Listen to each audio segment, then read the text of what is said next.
கர்த்தருடைய பரிசுத்த நாமத்துக்கு சோதரம். என்னென்னா நான் ஹிந்துவில் இருந்து இந்து தெய்வங்களை வழிபட்டு உடம்பு சரியில்லாமல் ஆகி சுகம் கிடைக்காம சர்ச்சில் குணமாகி வியாதியெலாம் மாறி நான் ஞானஸ்நானம் வாங்கி பேர் மாற்றப்பட்டேன். என்னுடைய பேர் ஆபிரகாம்.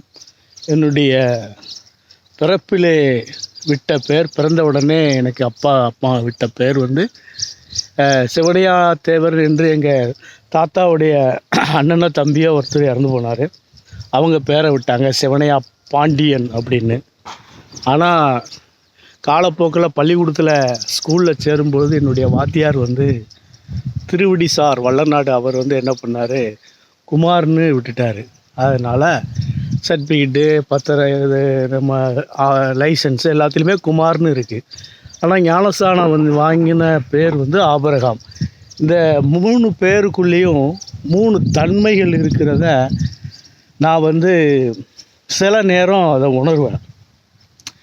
பேருக்குள்ளே இவ்வளவு குணநிலங்கள், குணாதிசயங்கள், குணங்கள், கோபங்கள், அன்பு, பொறாமை, இந்த மாதிரி வன்கண், இந்த மாதிரி காரியங்கள்லாம் உலகத்தில் இருந்து வந்தது.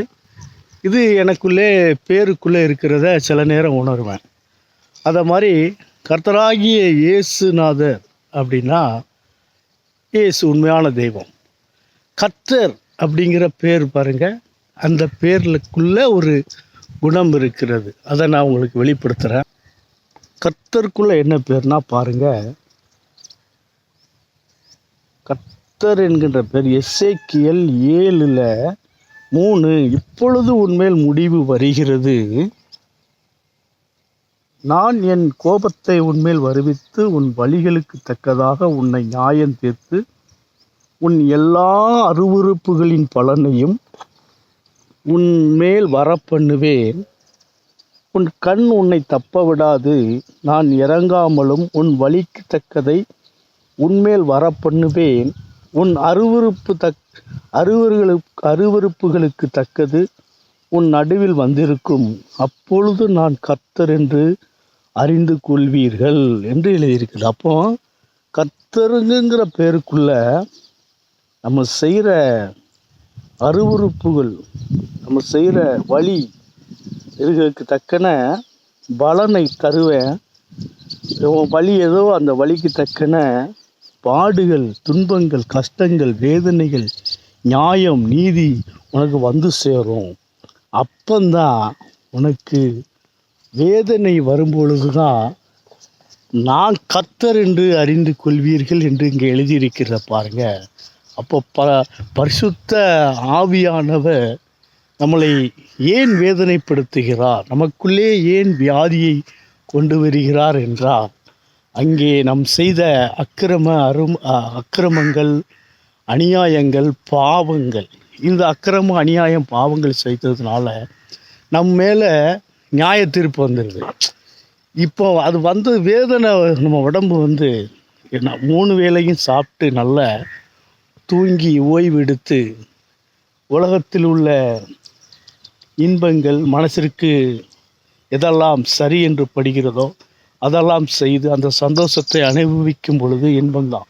ஆனால் அதே உடம்புல வேதனை வரும்போது படும் பாடு இருக்கு பாருங்க, எங்கேயாவது விடுதலை கிடைக்காதா என்பதாக தோணும். அப்போதான் கர்த்தர் என்ன சொல்கிறாருன்னு, நீ செஞ்ச பாவத்துக்கு தக்கன தண்டனை அனுபவிக்கிற அப்படின்னு நம்ம இருதயத்தில் உணர்வோம். அதை தான் சொல்கிறாரு. அப்போ தான் கர்த்தர் என்று சொல்கிறார். பார்த்தீங்களா, கர்த்தர்.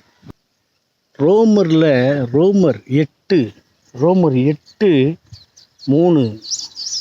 அது எப்படி எனில், மாமிசத்தினாலே பலவீனமாக இருந்த நியாயப்பிரமாண செய்யக்கூடாததை தேவன் செய்ததை செய்யும்படிக்கு நமக்கு குமாரனை பாவத்தின் சாயலாக பாவத்தை போக்கும் பழியாகவும் அனுப்பி மாமிசத்திலே பாவத்தை ஆக்கினைக்குள்ளாக தீர்த்தார்.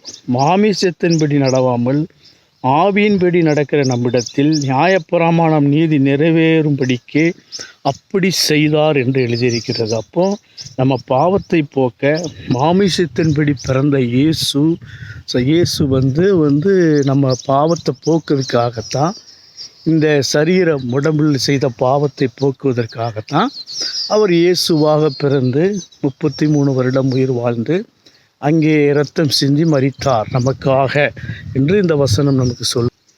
அதனால் எபிரேயர் 2:14 என்ன சொல்லுது? ஆதலால் பிள்ளைகள் மாமிசத்தையும் இரத்தத்தையும் உடையவர்களாக இருக்க அவரும் அவர்களைப் போலவே மாமிசத்தின் இரத்தத்தையும் உடையவரானார். மரணத்துக்கு அதிகாரியாகிய பிசாசனவனை தமது மரணத்தினாலே அழிக்கும்படிக்கு ஜீவகாலெல்லாம் மரண வருந்தியும் மரண பயத்தினாலே அடிமைத்தனத்திற்குள்ளானவர்கள் யாவரும் விடுதலை பண்ணும்படிக்கு அப்படியானார்.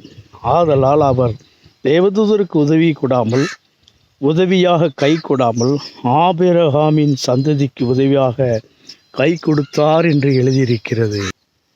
அதனால் இயேசு நமக்காக மாம்சமும் இரத்தமுமாய் வந்து பிறந்து நமக்காக மரித்து இன்று வந்து பாருங்க, மரணத்துக்கு அதிகாரியான பிசாசானவனை மரணத்தினாலே ஜெயித்தார்.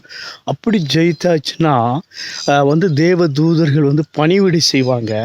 ஆனால் அவர் என்ன செஞ்சார்னா, தேவ தூதர்களுக்கு கை கொடாமல் ஆபிரகாமின் சந்ததி நமக்காக கை கொடுத்து நமக்காகவே இந்த பூமியிலே உயிர் வாழ்ந்து கொண்டிருக்கிறார்.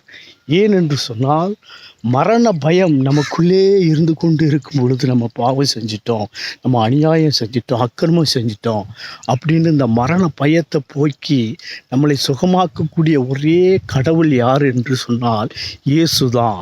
இந்த வசனத்தை நீங்கள் நல்லா படிச்சிங்கன்னா தெரியும். அதனால் கர்த்தராகிய இயேசுநாதர் நமக்கு கை கொடுத்தார். ஆபிரகாமின் சந்ததி என்றால் நாம தான். நமக்கு தேவதூதர்களுக்கு கை கொடாமல் நமக்கு கை கொடுத்து இன்றைக்கு நம்மளை விடுதலையோடு ஆரோக்கியத்தோடு நம்மளுடைய பாவங்களை போக்கி சுகமாக்கி நம்மளை ஆனந்த களிப்போடு பரிசுத்த தைலத்தோடு நம்மளை பாதுகாத்து நடத்தி கொண்டு வாழ்க்கையில் ஓடிக்கொண்டு இருக்கிறோம். ஆமேன், ஆமேன். அல்லேலூயா, அல்லேலூயா.